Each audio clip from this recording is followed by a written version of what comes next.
জ্ঞানের চর্চায় যারা আগাইছে তারা হচ্ছে এখন টার্গেটেড। আপনি খেয়াল করে দেখেন সিরিয়ালে কেন ইরান আগে আসলো, আপনি বুঝেন না সিরিয়ালে ইরান কেন আগে আসছে? যে তারা জ্ঞানের চর্চায় এমন একটা জায়গায় যেতে চায়, একবার যদি একবার যদি ওই শক্তির মুখোমুখি দাঁড়ায় যায় তাহলে বাকিদের হিসাব করতে হবে। ভাই তুই আমারে মারবি, মার, সমস্যা নাই, আমি তোরে মাইরে তারপরে মরবো। বোঝেন নাই? 3-4 দিনের মধ্যে লেংটি গুজায়া তারপরে কেন মধ্যস্থতা করা হলো পশ্চিম থেকে? আপনার পাশের ঘটনা আপনি দেখেন নাই? 1 মাস তো হয় নাই, এর মধ্যে তো আপনি সব বুঝে ফেলছেন। কেন? কারণ আমার পরিধি কম হতে পারে, আমার জনগণ কম হতে পারে, আমার অন্যান্য ইকুইপমেন্ট কম হতে পারে, কিন্তু জিনিসের মতো জিনিস একটা থাকলেই হয়। কে? ওই জিনিসের মতো জিনিস 170 পিস আছে, ওই 170 পিস মারবি মার, আমি একটা সুইচ টিপে মরবো, তোরেও শেষ করে দিব। এই ভয় দেখানোর নাম ইনফিরু খিফাফাম ওয়া সিকালা। তুমি পাথেয় সংগ্রহ করো, বের হও শক্তি নিয়া। যেখানে হালকা শক্তি লাগবে হালকা শক্তি, যেখানে ভারী শক্তি লাগবে ভারী শক্তি, দুটাই অর্জন করা ইমানদারদের জন্য দায়িত্ব। কিন্তু আমরা এই চর্চার বাহিরে চলে গেছি। আমরা তারা আবিষ্কার করবে, আমরা উপভোগ করব, এটা হচ্ছে আমাদের বাস্তবতা। যে যেরকম তার বিপক্ষে সেই রকম ভাবে তোমরা প্রস্তুতি নিয়ে বের হও। খিফাফাম ওয়া সিকালার ব্যাখ্যা করা হয়েছে, দুনিয়া যে প্রযুক্তিতে যে পাওয়ারে যাবে আপনাকে তার টক্কর দেওয়ার মতো পাওয়ার আপনাকে অর্জন করতে হবে। তবে আপনাকে বিশ্বাস রাখতে হবে অর্জন করার দায়িত্ব দিয়েছেন আল্লাহ, বিজয় দিবেন আল্লাহ। ওইটা আমাকে বিজয়ী করবে না, ওটা আল্লাহর নির্দেশে আমি পাথেয় সংগ্রহ করেছি। এই পাথেয় সংগ্রহতে এখন মুসলমানরা সবচেয়ে বেশি পিছায়া, ঠিক কি না? আমাদের পাথেয় সংগ্রহের কোনো টার্গেট নাই, ওরা আবিষ্কার করবে আমরা উপভোগ করব। অথচ দুনিয়া এক সময় উল্টা ছিল। ওই কর্ডোবার ইতিহাস পড়ে দেখেন, স্পেনের ইতিহাস পড়ে দেখেন, ওই সব ইতিহাসগুলো আমাদেরকে সাক্ষ্য দেয় মুসলমানরা জ্ঞান চর্চা করেছে, বাকিরা ওইটা ব্যবহার করেছে। মুসলমানরা ঘড়ি আবিষ্কার করেছে, মুসলমানরা আকাশবিদ্যা, জ্যোতির্বিজ্ঞান, জ্যামিতি, অ্যালজেব্রা এগুলো সব আবিষ্কার করেছে মুসলমানেরা। আর পুরো ইউরোপ এখন সেইগুলোকে কুক্ষিগত করে তারা হয়েছে সভ্যতার এখন ফেরিওয়ালা, আর আমরা হয়েছে এখন ভিকটিম।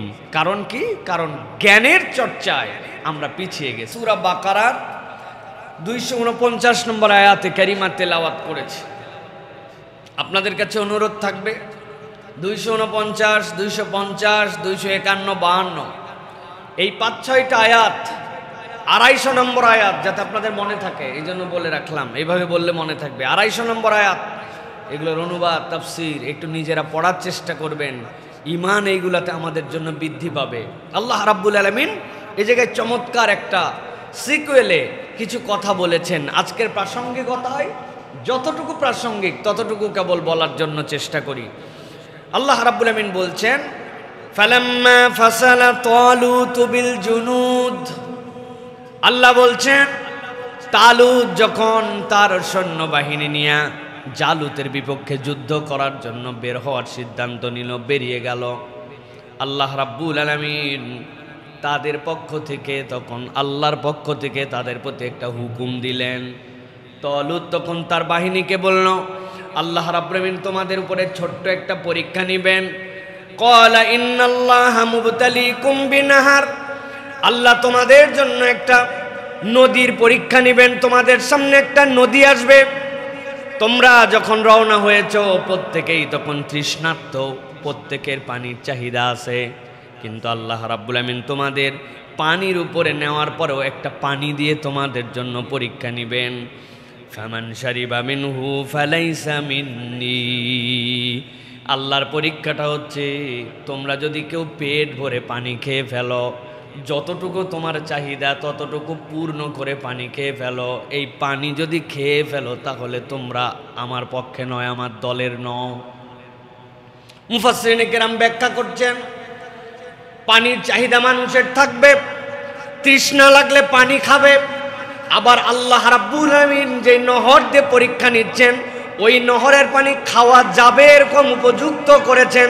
কিন্তু আল্লাহ কেন পরীক্ষা নিলেন? মুফাসসিররা বলছেন আল্লাহ রাব্বুল আমিন মূলত এই জায়গায় নদীরও পরীক্ষা নেন নাই, তৃষ্ণারও পরীক্ষা নেন নাই, আল্লাহ রাব্বুল আমিন পানি খাওয়ারও পরীক্ষা নেন নাই।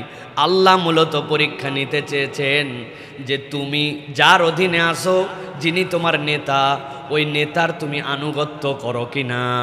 যে কোনো যুদ্ধে বিজয়ের জন্য হাতিয়ার নয়, দুইটা জিনিস সবচেয়ে গুরুত্বপূর্ণ, একটা আল্লাহর উপর ভরসা, 2 নম্বর নেতৃত্বের প্রতি আনুগত্য।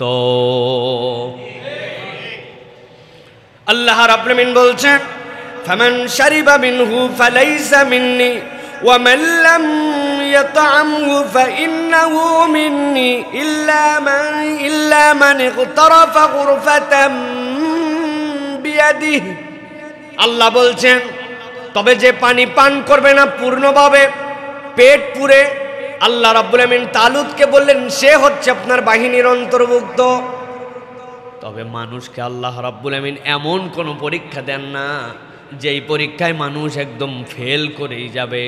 আল্লাহ বললেন তোমার তৃষ্ণা আছে, ওই তৃষ্ণা নিবারণের জন্য 1 আজলা দিয়ে যতটুকু পানি ওঠে, এইটুকু পানি নিয়ে তুমি যদি তোমার জিহ্বা ভিজাও, তোমার কণ্ঠনালী ভিজাও, তোমার পেট পর্যন্ত যায় 1 আজলা পানি, যার হাতে যতটুকু ধরে। আল্লাহ বলতেছেন এইটুকু পান করলে তোমার জন্য কোনো দোষণীয় নয়। তবে কেউ যদি পেট পুরে পানিটা পান করে, তালুত আপনি জানায় দেন ওই বাহিনী আমার অধিভুক্ত নয়। আল্লাহ রাব্বুল আমিন বলছেন, ফাশারিবু মিনহু ইল্লা কলিলাম মিনহুম।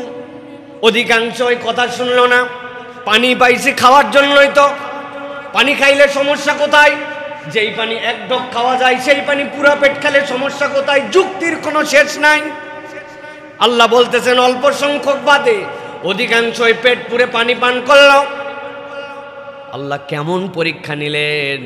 আল্লাহ রাব্বুল আমিন বলছেন এই পরীক্ষাটা হচ্ছে তাদের জন্য আত্মিক পরীক্ষায় রূপান্তর হয়ে গেল। অন্তর দিয়ে অনুভব করেন, আল্লাহর আদেশ মানার না মানার মধ্যে একটা পার্থক্য আছে, গভীরভাবে খেয়াল করেন। আল্লাহ বলছেন ফালাম্মা জাওয়াজাহু হুয়া ওয়াল্লাযীনা আমানু মাহ। আল্লাহ রাব্বুল আলামিন বলতেছেন যেই মানুষগুলো পানি পান করে ফেলল, করার পরে পেট পুরে পানি পান করার পরে যখন নদী পার হয়ে চলে গেল, যাওয়ার পরে যখন ওই পারে উপনীত হলো, হওয়ার পরে যখন জালুতের সৈন্যবাহিনী দেখতে পেল, আল্লাহ বলতেছেন ক্বালু লা তাকলা তাকাতা লানাল ইয়াউমা বিজালুত ওয়া জুনুদিহি। ওই পেট ভরে পানি খাইছিল হিসাবে তো ওদেরই বরং আরও বেশি সজীব থাকার কথা, ওদের আরও বেশি পাওয়ারফুল থাকার কথা। কিন্তু আল্লাহ বলছেন যেই না ওই পারে পৌঁছালো, পৌঁছানোর পরে আল্লাহর হুকুম অমান্য করে যারা পূর্ণ পেটে পানি খেয়েছিল, সাথে সাথে তারা বলতে শুরু করলো জালুতের সৈন্যবাহিনী দেখে, এই সৈন্যের সাথে আর এদের সাথে যুদ্ধ করার মতো আমাদের কোনো ক্ষমতা নাই।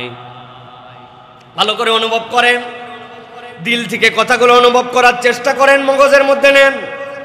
আপনার পিপাসা, আপনি পানি পিপাসার থেকে ইচ্ছা মতো খেয়ে নিবারণ করেছেন।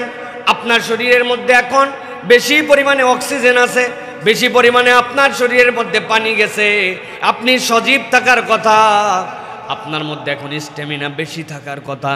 আপনি ওই মানুষদের মতো ডিহাইড্রেট হন নাই, আপনি এখন চমৎকারভাবে আপনার জীবন শক্তিকে সঞ্জীবিত করে রেখেছেন। কিন্তু আল্লাহ রাব্বুল আমিন বললেন দুনিয়ার বুকে তোমরা ম্যাটেরিয়াল যা দেখতে পাও এইটার মধ্যে মূলত ক্ষমতা নাই। আল্লাহর আদেশ মানার না মানার মধ্যে তোমার মানসিক জয় পরাজয় নির্ধারিত আছে।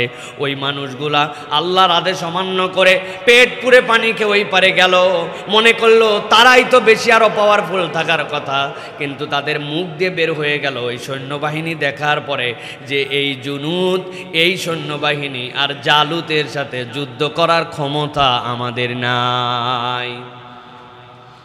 আল্লাহ রাব্বুল আমিন বলছেন বিপরীত দিকে আরেক দল লোক ছিল, তারা কি বলল?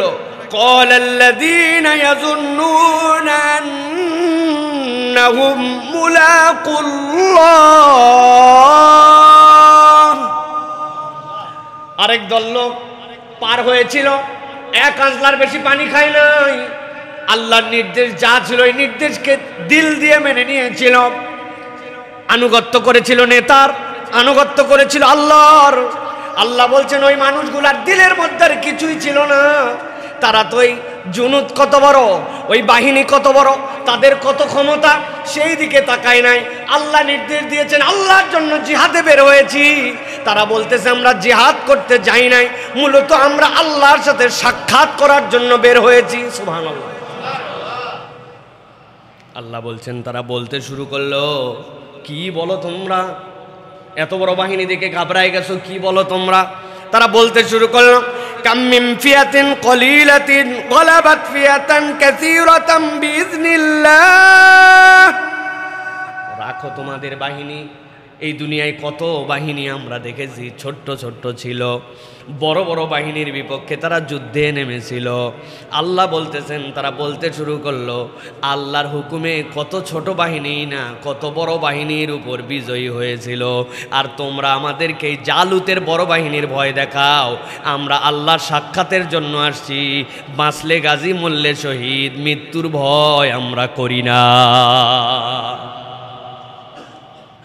সাথে সাথে তারা বলল আল্লাহু মা'আস সাবিরিন। আর আমরা তো আল্লাহর উপর ধৈর্য ধরেছি, আল্লাহ তো ধৈর্যশীলদের সাথে আছেন। কোথায় ধৈর্য ধরছিল? আনুগত্যে ধৈর্য ধরেছিল, তৃষ্ণায় ধৈর্য ধরেছিল। যুদ্ধের ময়দানে অস্থির ওই বাহিনী দেখে হয় নাই, সেখানেও ধৈর্য ধরেছিল। আবার আল্লাহর সাহায্যের কথা মনে করে নিজেদের অন্তরকে তারা আল্লাহর পক্ষ থেকে সাকিনাও পেয়েছিল।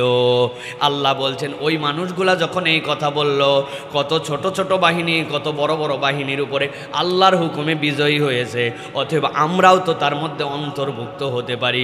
এই কথাটা আল্লাহর এত পছন্দ হলো, আল্লাহ জালুতের বাহিনীকে ধ্বংস করে দিয়ে তালুতের বাহিনীকে বিজয় দান করে দিয়েছে। আর যে মুনাফিকরা যেগুলা ওই সময়ও আল্লাহর হুকুম মানে নাই, তাদের অন্তর থেকে আল্লাহ সাহস দূর করে দিয়েছিলেন। ওই সাহস তাদের হৃদয়ের মধ্যে ছিল না। তাহলে আপনাকে বুঝতে হবে আপনার স্পিরিচুয়াল পাওয়ার, আপনার যে ইনার বিউটি, আপনার যে আভ্যন্তরীণ শক্তি, আপনার যে ইমানের পাওয়ার, ওই পাওয়ারটা রিচার্জ করতে হয় আল্লাহ রাব্বুল আলামিনের নির্দেশনা অনুযায়ী। কেননা আল্লাহ রাব্বুল আলামিনের নির্দেশনা ছাড়া কখনো আপনি আল্লাহ রাব্বুল আলামিনের এই জমিনের কোনো কিছুতে বিজয়ী হতে পারবেন না। আল্লাহ রাব্বুল আলামিনের পক্ষে আপনাকে থাকতে হবে প্রিয় ভাইয়েরা। এটা আল্লাহ রাব্বুল আলামিন শর্ত করে